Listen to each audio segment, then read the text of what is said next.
মানবাধিকার।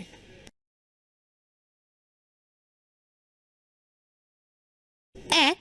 সকলের অধিকার।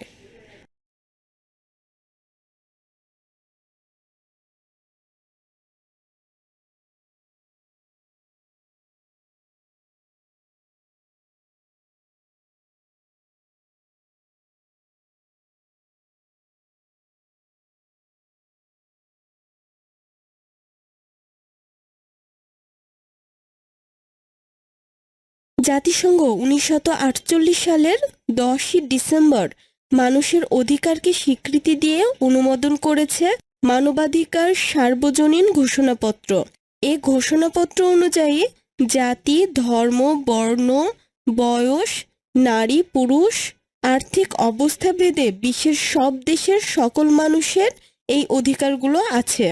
সকল সুযোগ সুবিধা পাওয়ার অধিকারগুলো হচ্ছে মানবাধিকার। নিচের ছক থেকে কয়েকটি মৌলিক মানবাধিকার জেনে নিই।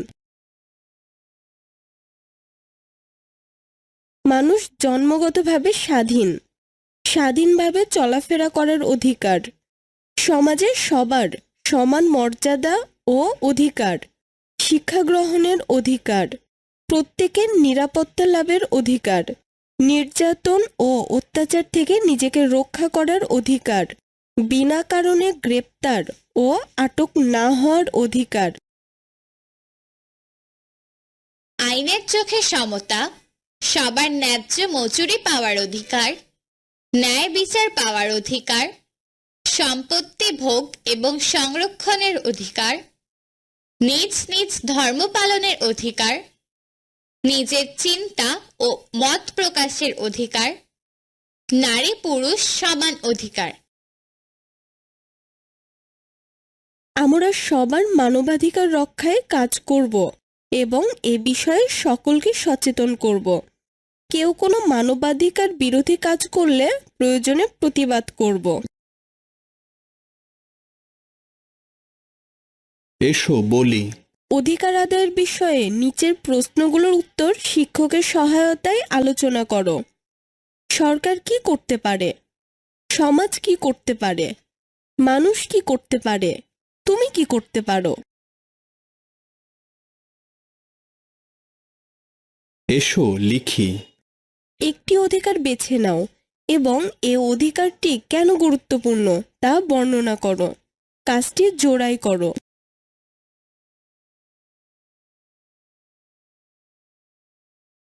আরও কিছু করি। যে কোনো একটি অধিকার নিয়ে ছোট দলে ভূমিকাভিনয় করো। ধরে নাও এই অধিকার থেকে তুমি বঞ্চিত। অধিকার আদায়ে তুমি কি করতে পারো?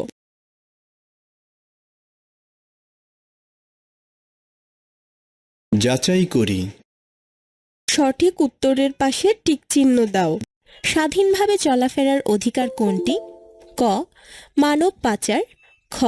যে কোনো স্থানে যেতে পারা। গ. রপ্তানি। ঘ. আমদানি।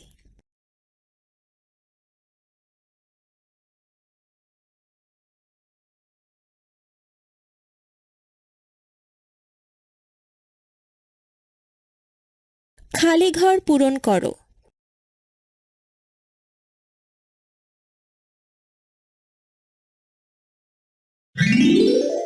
ক. মানুষ হিসেবে সবার সুন্দরভাবে বেঁচে থাকার অধিকার আছে। খ. মানুষের ভালোভাবে বেঁচে থাকার প্রয়োজনীয় অধিকারকে বলে মানবাধিকার।